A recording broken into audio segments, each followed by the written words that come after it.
This is Rex Mendoza of Rampver Financials. Today we're going to be starting a new series. This one was a request.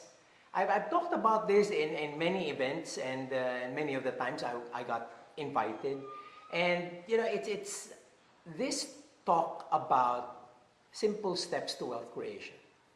It's actually what Rampver was all about when we thought about putting up Rampver, making sure that we're in the financial services space, more for the clients, more for the individuals and families, rather than the companies, rather than products. We wanted to focus on people and set them off in a very simple pathway to financial prosperity or even financial security. Now, many of you might even ask, you know, why talk about this now? There's a crisis, there's a pandemic, might not be too relevant to think about wealth creation. You know, it's always relevant. Maybe for some of you, this can be an affirmation. Why? Because today, even with the pandemic, you're secure. You're not too problematic about what's happening. Yes, you're gearing up and raring to go back to work or to get down to business. But for many of us, it's a time to revisit what we have done. In the good old days when we're earning, but we're spending it all. Or maybe we're earning, but we're so dependent on a single source of income. Maybe some of us are thinking that way, that, you know, I now need help. I need the government to give me food packs. I need my mayor to help me. You see, we put ourselves in that situation, and I guess this video is all about putting all the elements and all the principles in so that we get to realize, you know, when we ever get back again into the groove, then maybe we should be doing other things. And that's the reason why some of us are doing well and some of us are really suffering and going through the pain. Maybe this can help because when things get better, then we're going to also be better on a greater track, a more refined track towards establishing security for our families, providing them the very best we can. So again, let's start. Simple steps to wealth creation, because number one is really, really important. I'd really like to start here. I'd really like to, you know, really focus and concentrate on the elements of this number one step. Now, as I tell a lot of friends, you know, many people tell me, most financial advisors, when they talk, they start with budgeting. They start with controlling expenses. That's very important. But that's not the first step for me. You know why? As I don't want budgeting. I don't want controlling expenses. I want to be able to have a bigger base to spend and enjoy life, right?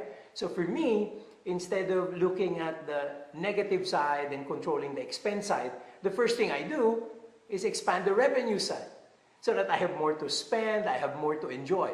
So if I expand the revenue side, and even if I spend a little more, I still have much to set aside. I still have much to invest and to you know, put in instruments that can work for me over the long time, over the long periods. So certainly step number one is very, very important, and I guess it kind of differentiates the approach. So step one is expanding your earning potential. It's making sure we have more income streams. See, for most of us Filipinos, that's something we need to change. You know, and when we were growing up, we were told by our parents, you know, study, do well in school, so that after that you can get into a good job and you can earn money. And when we did that, and when we got that income, and we're happy, we're fine. So it's almost like everything comes from a single source of income, which is a job. And that's why the real pathway to wealth is difficult, because the only source is a job. Yes, many of us, you know, kind of save and invest, but that's not exactly something that grows over time, because even as people save, they spend their savings. So what we have to look at is a perspective of providing sources of income on top of jobs, on top of even businesses. So much so that we have different avenues for income, different flows. So when I look at comparing single source of income and then that takes care of all the expense flows, can you just imagine if we maintain the expense flows or even become meticulous about that so that we control the lifestyle? We're going to be talking about that. That's another step here. But let's look at this. While creating different flows, and because there are different flows, obviously, the lifestyle, the expense can easily be overcome because you have different sources of income. So again, step one, expand your earning potential. Get more income flows. Get more income streams. And we're going to deal with the elements of this because even as we say, okay, I have a job, it's a good job, it's a high-paying job. Let's scrutinize that because, you see, there are two types of income. One is active income and the other is passive income. You know, active income is where you earn money and that money is derived out of our own practice of profession or business. So it's almost like it's earned income. You work and you get paid for it. It's active. It involves us. Passive income is when you earn money without getting involved or with very little involvement. Passive income is income generated from assets, from investments. So you see the comparison between the two? In active income, we are involved. In passive income, not to involve. So just with that definition, you get this main differentiation. Here, you become the bottleneck. You know, we only have 24 hours a day. You cannot work 25 hours a day. Many of us try as much as possible to have 2 jobs, 3 jobs. You know, it kind of stresses us out. But the expansion of that involvement doesn't impact income expansion too much because it's all active. In passive income, your involvement becomes little and smaller and little and smaller, but the income increases because you're not involved. It's because it's the assets that you put up, the businesses that you put up that pays you off for the long term, whether you're as involved with it or not. And that's the reason why I want us to look at this chart. You know, I'm going to be showing this chart. It says, you know, there's a line of active income, which is usually linear. Come to think of it, even if the economy grows or recovers, do you really get as much from your earnings in terms of a slope? No. Because even if the company makes more than 40%, 30% growth in income, it's not going to give all of its employees that much. Most of us get increases that are what? Comparable to inflation. And that's why the growth of active income is linear. Even, you know, as you know, it can be a professional like a doctor. At the start, you're not earning enough, and then it goes up, and the slope becomes higher because you get more and more patients. However, it's not going to be as asymptotic, or else you're going to wait for a really long time until, you know, most of our doctor friends, right, when they get a little older, that's the time that slope really rises. But, you know, at that particular point, it's an inverse proportion to the kind of energy you have because of age. It's quite ironic, right? But then again, passive income is, you know, a very different line. And I even call it, you know, check this out, it's a word called asymptotic. You know, it rises exponentially without touching the line. Why? Because more and more assets, more and more earning propositions, the income really goes up and the slope gets higher and higher. Now, if you're going to be putting this thing together, as you build a passive income, your linear income slope is, kind of progressive, but, predictable. Passive income slopes cross it.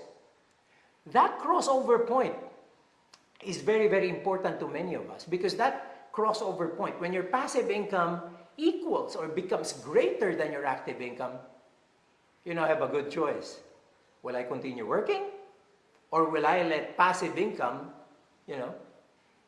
support me and my family? Because that can happen. People have passive income greater than their active income. So they work because they want to, not because they have to. There's a difference. They work because they want to. It serves a purpose. It drives their why. But they don't need the income anymore because their passive income is already greater than their active income. How many of you would like to have that? Very unfortunately, a lot of Filipinos are focused on active income. And that's the reason why many of us work our entire lives until we have to retire. And that's why they characterized it as walking or running on a treadmill. It's almost like you're running in place until it's time to rest. But the gains are really very little because it's all within us. So clearly, you have to imagine, you have to do something about this. Obviously, I think we're driving home the fact that we have to build passive income. But before that, even active income, we have to scrutinize. Because active income can be differentiated. You can be paid for time, and you can be paid for results. Who's paid more? A person paid for time or a person paid for results? A person paid for time is someone who gets a salary, works 8 to 5 or even more, right? And gets a fixed income no matter what happens. The typical office employee is like that. But the boss is different. The president of companies, whether they're professionals or owners, are paid differently. They're paid for results. They get huge bonuses. They get a slice of the profits. And they do what they need to do outside the realm of just office work. Isn't that unfair that you see staff in the office getting to a grueling day, working from 8 to even 6 or 7, going home late to their families, and they get paid much, this much.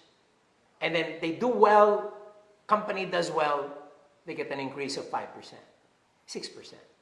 They get promoted, they get an increase of 15%, 20%. Over time, because those promotions happen every 3-4 years, and maybe those salary or merit adjustments happen every year, not so much of an income impact. However, the president goes to the office at 10 or 11, wet hair because of playing golf. He worked. Was he paid for that golf game? The answer is yes, because he's paid for his results. And that's why whatever he does, he doesn't have to go to the office and chalk up time. Like, oh, I'm here 8 o'clock or I left 7 o'clock. You see, for them, it's the results that you have to look at because their basic salary is not exactly their pay. That's little compared to the bonus schemes they have for really creating great companies that perform sustainably. That's very important. That's why executives are paid, sometimes they call it really unfair, but it's because of the results. But then, some take it to an astronomical level. They really work on weekends. They work, they spend too much time. And is it worth it? Even executives, even highly paid people have to create passive income.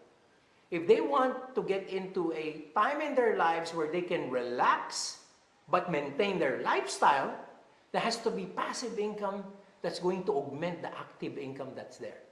So it's very, very important. Even in active income, you differentiate the way we're paid, but more importantly, you have to realize, that doesn't have to stop there. I have to augment it. And that's why we need to look at 7 streams of income. Now, a guy named Janis Butevics wrote this. There are 7 streams of income. And the good thing about it is that you can have 2 of every stream, or 3 of every stream, or an unlimited number of every stream. And maybe some of us are not going to be comfortable, some stream we don't have. But you have different sources. You have different streams. So when you have more streams, that means you have more passive instruments and assets that help you. So let's look at all of these 7. Number 1 is earned income. We talked extensively about that. And we realized we have to augment that. So what are the other things that we can earn income from? And I'll tell you, the way I've structured this is, the activity or the personal involvement becomes lower and lower. So highest level of personal activity or involvement is earned income, because we earn the money for the work we do. Then the next step is, the other stream is profit income. That's what we get from our businesses. If you notice, when you set up a business, your involvement at the start takes up, really, really much of your day. But for many business people, they, extend it to the point of creating what we call leverage. What's that? I've read this with many of the, mentors that I have. I've read this in their books. I've listened to many people who have done this. They say leverage is a source of wealth. And it's not leverage in terms of credit. It's leverage from the talent of other people. A leverage on the talent of other people means you create an enterprise where you have talented people working for you. So it's not just your active involvement, it's the active involvement of others that you can pay. So which means your business can grow on top of what you can do. And even if you dial down your involvement, the business can go on its own, because you have a talented cast of people who maintain a sustainable, profitable enterprise. How's that? So businesses actually earn more money than jobs if they're really well built, well planned, if they have really good sources of competitive advantage, if you have great brands. See, people create the value, and you can actually go lower in involvement or start another enterprise. I mean, how many people do we know who are like that? I mean, I have friends, they have multiple businesses, right? I guess many of you know that I'm from the mastermind group of Brother Bo. I mean, that mastermind group is lethal in terms of profit streams. It's lethal in terms of income streams. We have friends there who just come up with business ideas and execute on these business ideas. And that's the reason why, being wealthy is not an issue for them. Actually, it's a function of contribution already, because their income streams are wild. They have many. But on top of profit income, which would be business, a third stream is royalty. Royalty income. Royalty income is when you write books, you write songs, you perform, and you get a license for that. You get, something that can create income for you over a long period. And it's your royalty on that you create. Can you imagine? Queen is earning from the songs it wrote in the 70s. The hits they had in the 70s. In fact, Freddie Mercury is dead because, of what happened to him then. And I think many of us watched the movie. But the income stream is still there. And the income stream benefits, his girlfriend Mary Austin, and a set of charities that are there because of the wonderful art, music that they've created long ago. People who write books are like that as well. I mean, when you write a bestseller and it's selling like 10, 15 years after, you're still earning that royalty for something you've worked on before. So, think about it. Can we create something like that? You know, this is the first time I'm going to discuss this, but the truth is, some jobs, some earned income can also become royalty income, depending on what you choose to do. So let me tell you, sometimes people on active involvement work for financial services. They become advisors, okay? So advisors are great. They earn more for their results rather than their time. So you see advisors really even taking it part-time, but earning more than the active income of other people who are working 8 to 5 jobs. And they're helping others, they're putting others in the right pathway to prosperity and security, but they're earning from it. That's a way of looking at, you know, earned income in a different way. Earning through the results, because the income is variable. However, there are different functionalities, there are different, you know, platforms that can give a person royalty income. Okay, again, first time I'm going to be doing this. Our friends in IMG are like that. Our friends in IMG, they get themselves into a great education platform and they're sharing this with other people. You know, at first you want to become a member. Yes, you can become a member. But after becoming a member, you get to realize, you know, I can share this with others. I can help other people. So what they do, they become partners in the business. They become leaders afterwards. What happens? You know what? Part of their income becomes royalty income. In fact, many members work their butts 2-3 years and then they kind of slow down, but the income stays. Why? Because there's a bit of that that's royalty income. They are builders. They are not sellers. It's a very different way of viewing it. It's a very disruptive view, but it works. So when you say you disrupt it by not being a seller and by being a builder, getting people involved in the system, that can create royalty income. How's that? I mean, you think it's earned income. It's earned income because of a, you know, sideline that has actually become a main line for a lot of people. You know, that the guys they call ring earners, green jackets, CEOs, these are the guys who actually turned their passion of education and financial literacy into a solid business that earns them royalty income. And because of their exposure, they get themselves into other sources of income, and that's the reason why many of them are now what I call unstoppable. Okay? It's called unstoppable because, you know, they just earn on a daily basis and it becomes so addicting. So, on top of royalty income, let's move on to the next one. It's called rental income. And this is what we do when we accumulate assets in real estate. You know, whether it's in offices, residential property, or even land that we lease out to, you know, warehouse owners or manufacturing facilities. Rental income becomes passive income. Because at first you're involved, you know, when you strike the deal in the lot or you know, buy that residence, beautify it a bit, make it really livable, and then rent it out. At first you're very involved. Later on, you know, the lease contracts go for a year, go for 3 years. So your involvement will be very little until something conks out or something is needed by your tenant. Your involvement goes lower and lower. So rental income is one passive income to really accumulate. You know, can you imagine having one property that pays you, like, let's say, half of your earned income? What does that mean? If you have 2 properties, you can stop working because the rentals are going to be paying you what you're earning from your job. But that's still risky. What if suddenly one becomes vacant? What if you have 5 rental properties? Then it becomes really substantial, right? It now becomes something formidable. But you see, I have a friend with more than 600 rental properties.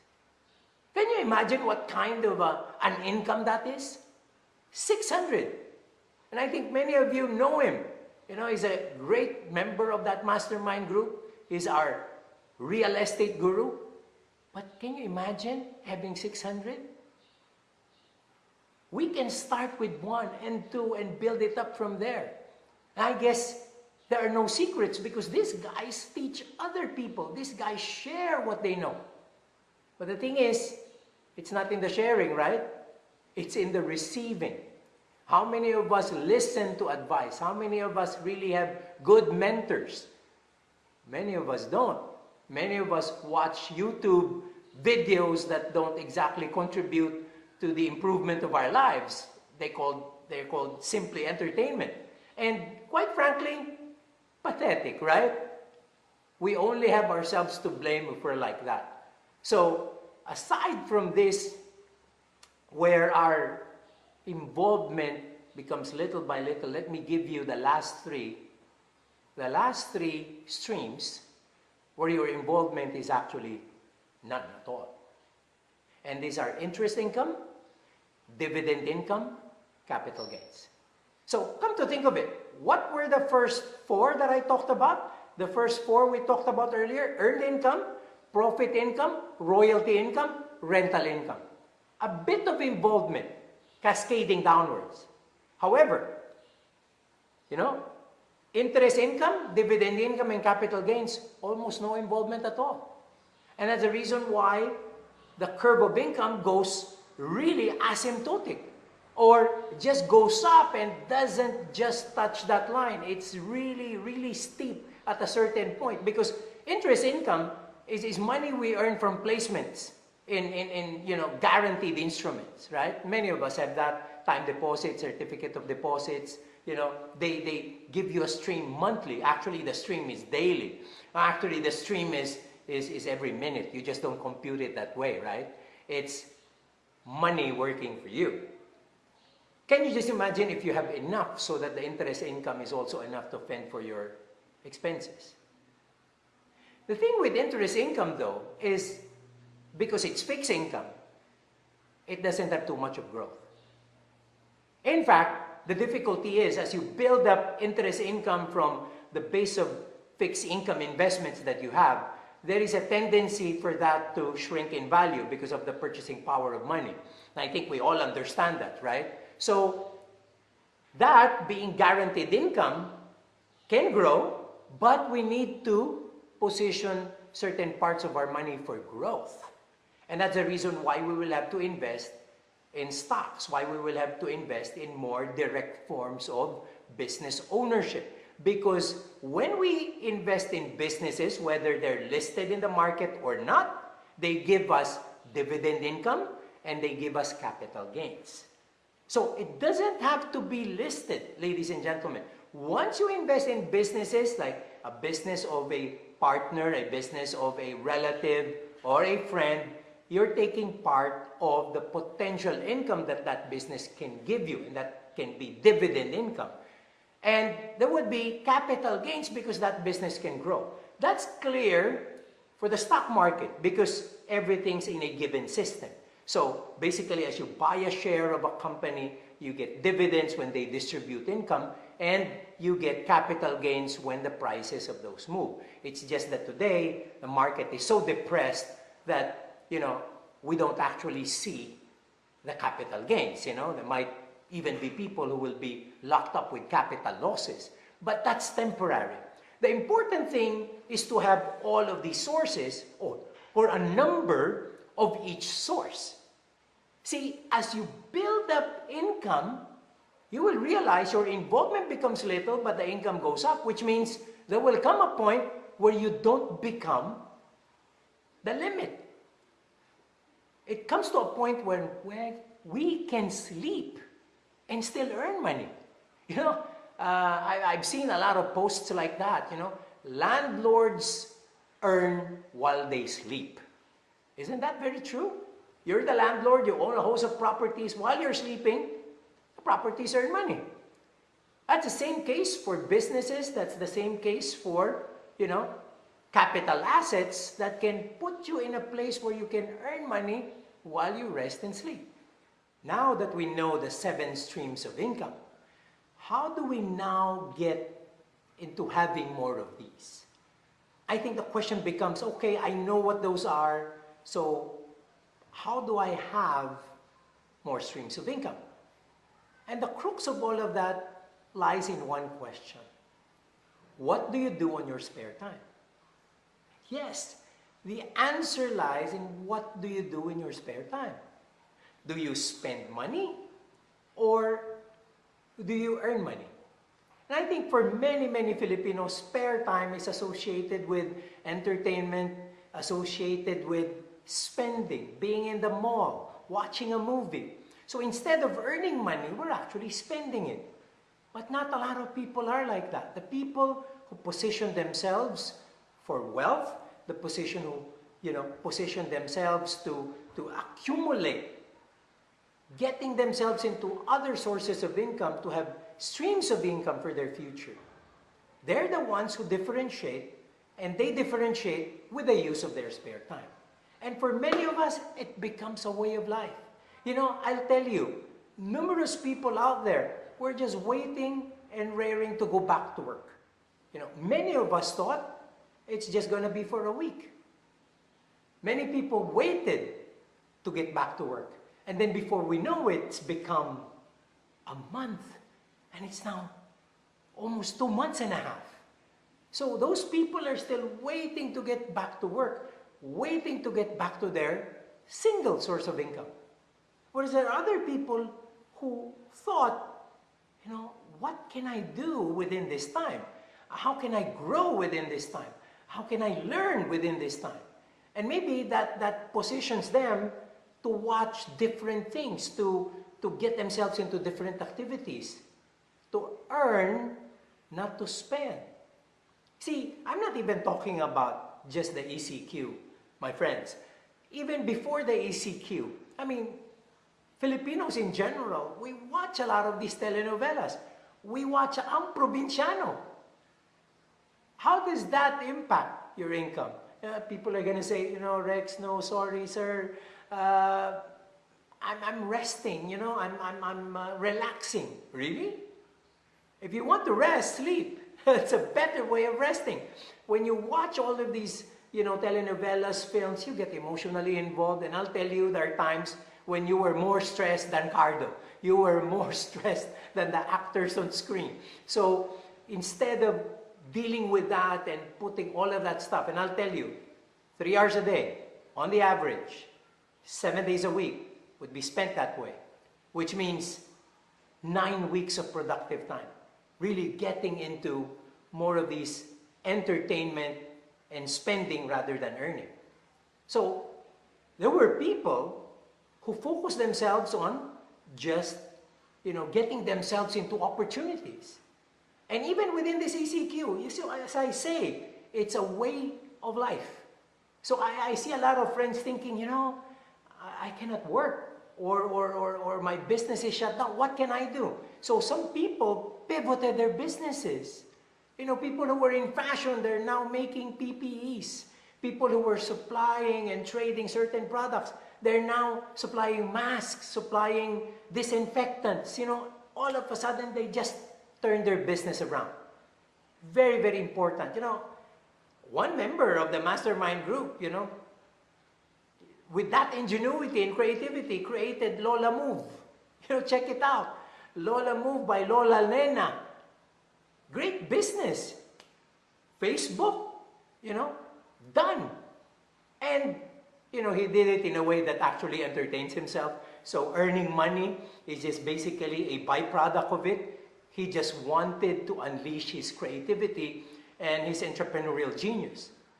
And there are other people who are actually not as mature and maybe, very young, not as learned and experienced as that person, but they do what they can. A friend of my daughter, Dane Salcedo, check her out, Dane Salcedo. She's a great makeup artist, but there are no events right now. So immediately she pivoted into something else. She tried cooking, and then while she's doing this in the past, in certain instances, now she just got into the craft and realized she can be good at this. And mind you, her shrimps, her shrimp dish, people have to line up for that. We have to wait for today. You know, we ordered it last week.